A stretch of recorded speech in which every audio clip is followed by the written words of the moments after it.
إلهي يا متعالي ارحم حالي. We have failed to see our Lord in His creation. We have failed to see our Lord in this extraordinary theater of manifestation that He has given us to come to know Him in the short time that we tarry here. Muslims are a theocentric civilization. Our lives are meant to revolve around God. We are becoming like other previous civilizations, a narcissistic civilization, a civilization that revolves around me. This is the child civilization. This is the age of the child. We're living in the age of the infant. But this is a tyrannical infant. It's not, because we look at children, we have, in English we talk about, I don't know if you have this distinction in the Malay language, but in English we talk about childlike and childish. Childlike is a very positive quality, but childish is a very negative quality, because a child has an innocence that we all recognize because it has yet to be tainted by the world. It's a sinless being.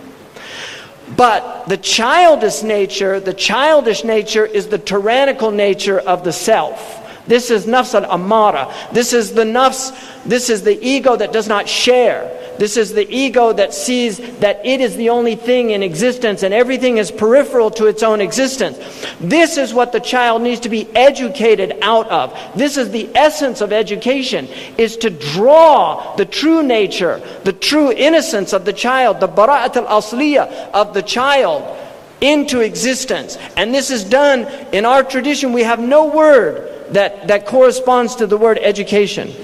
There is no word in the history of Islam that corresponds to the English word education. We have two concepts that are always kept together: tarbiyah with ta'lim, the idea of nurturing and the idea of educating. In other words, you cannot separate the nurturing process from the process of education. And this is why they went together. The murabbi, the mu'addib, the mu'allim went together. The teacher was a spiritual mentor as well as being an intellectual mentor. You cannot separate the spirit from the intellect, because the intellect in and of itself is a spiritual phenomenon. It is not a material phenomenon.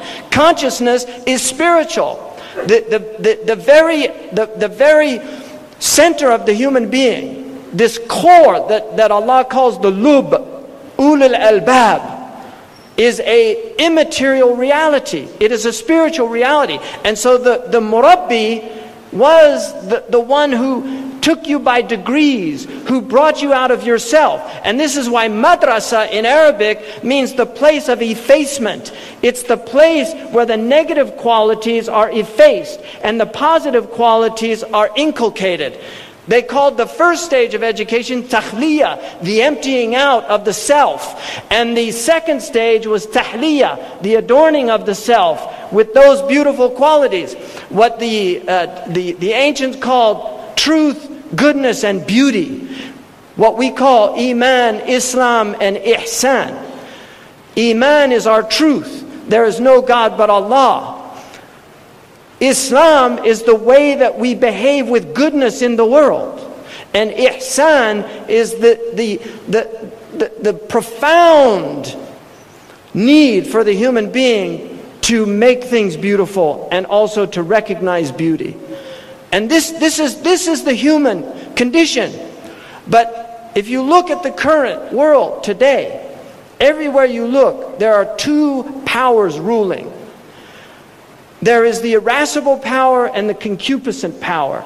There is the dog soul. This is what Imam al-Ghazali called the dog soul and the pig soul.